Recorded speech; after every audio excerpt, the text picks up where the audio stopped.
hand There was up. an article today that came out, I saw it. It talks rural America's brain drain, how student debt is emptying small towns. And it said adults with student loans are less likely to remain in rural areas than those without it. And adults with the highest student loan balances are the most likely to migrate to cities, according to research from the Federal Reserve that just came out. So the notion of, and I mean, I know a lot of people here who you guys know this. believe deeply about their rural communities. And so you spent 3 years heading this thing up called the Rural Opportunities Consortium of Idaho. Right. You spent a lot of time here. You talked to a lot of people here elsewhere in rural America. And so, you know, in summarizing your work, you learned some valuable lessons. There are some rural districts in Idaho doing some amazing things on peanuts. Right. Right? So what are they doing and how are they doing it? And Well, give us kind of a little bit of the overview of. You know, what they're doing is they're so badly off that they don't pretend to abide by all the state regulations. And they know they've got a little bit of money and they've got a little bit of talent, and they try to use it as well as they can. So that what we found is it isn't like there's a formula. It's more that these places have said, we're not going to get any better by doing what we're doing, and nobody's going to give us permission to do what we need, so we're just going to do it. And so they were in effect like charter schools. I'm not sure that's satisfying, but what's so interesting is many of them said, well, let's start from the beginning. Is why is this place here? Why do people settle here? And do our kids understand that? And how do we get kids to understand what you need to do to live here successfully? So they made the education really local. And what it did, oddly though, is in those cases we saw, it didn't make it parochial. It made it, they wanted the kids to be smart. And what I'm about to say, it kind of gives me a little fright to say it, but what we found was the districts that were the most productive were the ones that were in the worst financial shape about 5 years before. And I wouldn't tell a district, well, just go ahead and have it smash up and then get better.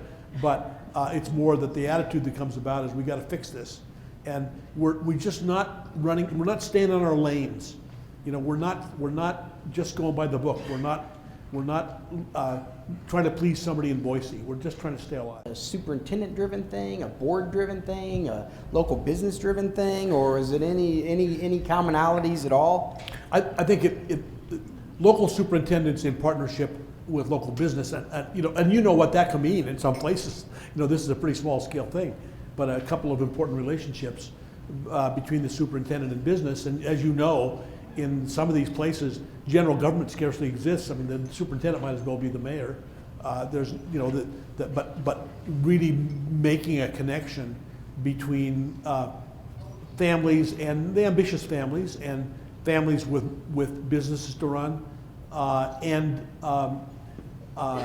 One thing we heard, which is too bad, is that so many of these villages used to have pastors, and they don't have them anymore, and they miss that, because that's a legitimate kind of authority that can help pull things together. But yeah, superintendents were indispensable, but it wasn't like superintendent as a superstar.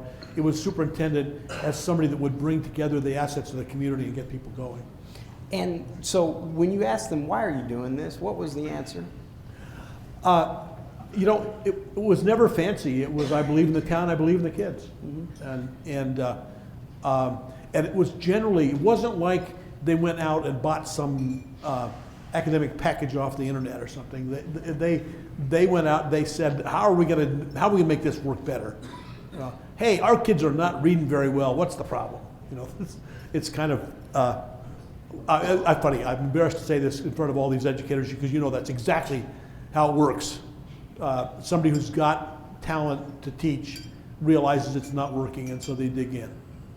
So one other thing you noticed, there's counties in this state, I think Bingham County's one, if I have it wrong from somebody's in Bingham County, but if you look at the demographics, those over the age of 65 are 95% white, and those under the age of 18 are like 80% Hispanic. Yeah. And you're seeing a complete shift in some of our counties connected to some of the dairy industry and there's smarter people in here than I am.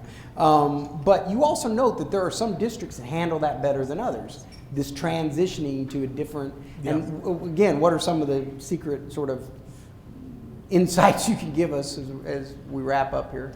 Well, I think again, superintendent and whoever are the legitimate leading citizens of the town, saying that our job is to bring these kids up, and we accept them as our responsibility instead of some foreign body that's been shoved onto us.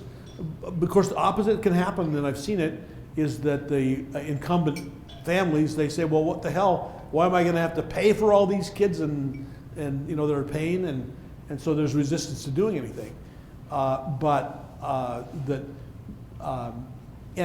And the people that do it aggressively, they know they lack money, and they know they lack, that they don't really know where to go in Boise for help.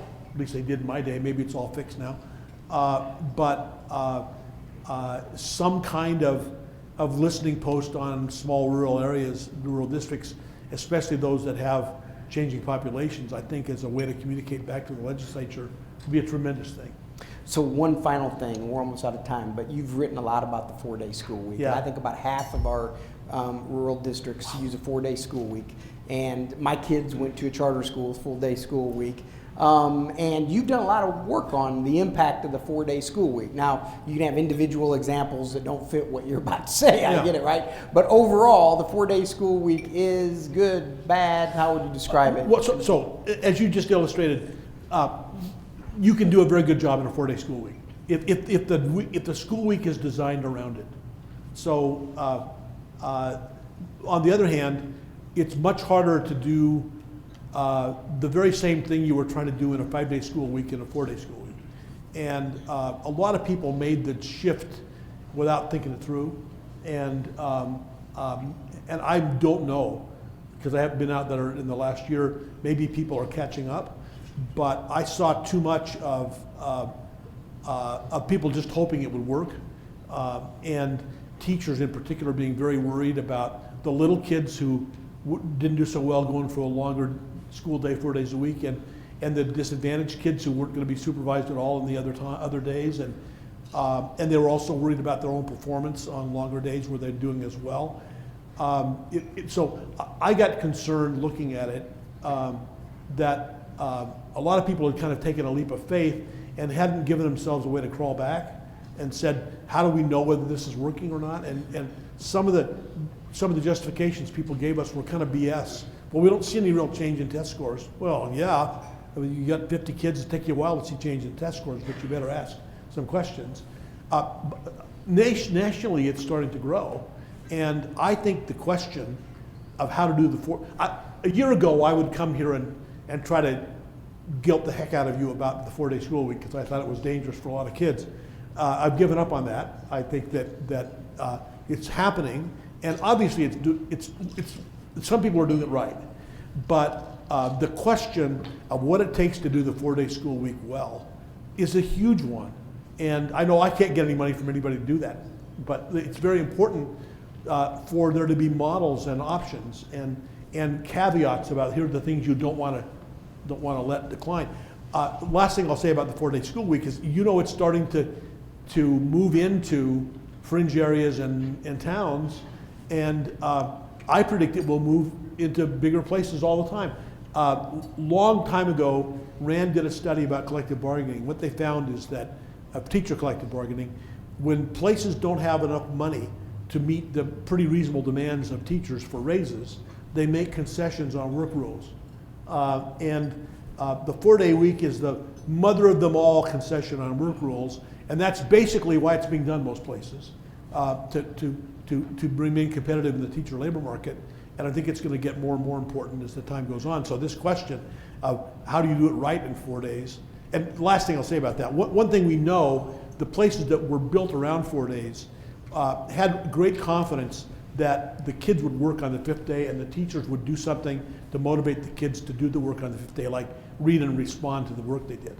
You know, so you don't just take, it isn't just a matter of chance. It ain't gonna work if nobody's asking any questions about it. Thank you, Paul. So Thank you. with that, we're going to transition, and Roger Quarles is going to come up, and we're going to transition to some Idaho business leaders who are going to talk a little bit about what maybe they think of this, but more importantly, take some direct questions from Roger. Thank you. Thank you, Paul. Thank you.